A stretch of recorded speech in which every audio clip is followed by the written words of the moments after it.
గుండె మీద చేసుకొని మాట్లాడితే కేవలం ఖమ్మం, కొత్తగూడెం మినహా కమ్యూనిస్ట్ జెండాలు ఎక్కడున్నాయి సార్? ఏంటిది నల్గొండ జిల్లా లేదా, వరంగల్ జిల్లా లేదా? వరంగల్ రండి, హన్మకొండ రండి, ఎన్ని గుడిసెలు వేయించి వేల కుటుంబాలను కాపాడుతున్నాము.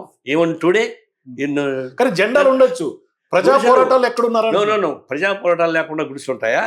భూముల్ని అన్యాక్రాంతి కానికుండా ప్రజానీకానికి ఏర్పడిన అనేక కేసులు వచ్చాయి మా మీద. పోలీసు దాడి జరిగింది, వదిలిపెట్టలేదు. కొన్ని వేల ఇండ్లు వరంగల్లో, హన్మకొండ, తెలంగాణ ప్రాంతం ఎక్కడా చూసుకోండి, పేద కమ్యూనిస్ట్ పార్టీ ఇచ్చినటువంటి ఇండ్లు మాత్రం ఉన్నాయి తప్ప ఈ గవర్నమెంట్ ఇచ్చిందా? కాంగ్రెస్ గవర్నమెంట్ ఇచ్చిందా? టీఆర్ఎస్ గవర్నమెంట్ ఇచ్చిందా? కమ్యూనిస్టులు ఇస్తే కల్పించాం. హైదరాబాద్ చుట్టుపక్కల చూడండి, కమ్యూనిస్టులు ఇప్పించిన జెండాలతో నిలబడుతున్నారు. అవి పోరాటం లేకుండా వచ్చాయా? పోరాటం చేయబట్టే ఉన్నాయి, నిలబడ్డాయి. మీరు చెప్తే పోరాటం లేదంటున్నారు. మాకు పోరాటం లేకుండా పోతే మాకు ఇండ్లు ఎక్కువ కట్టుకోలేము. 10,000 ఇండ్లు ఇచ్చాం హైయర్ ట్యాక్ దగ్గర. పోరాటం లేకుండా వచ్చాయా?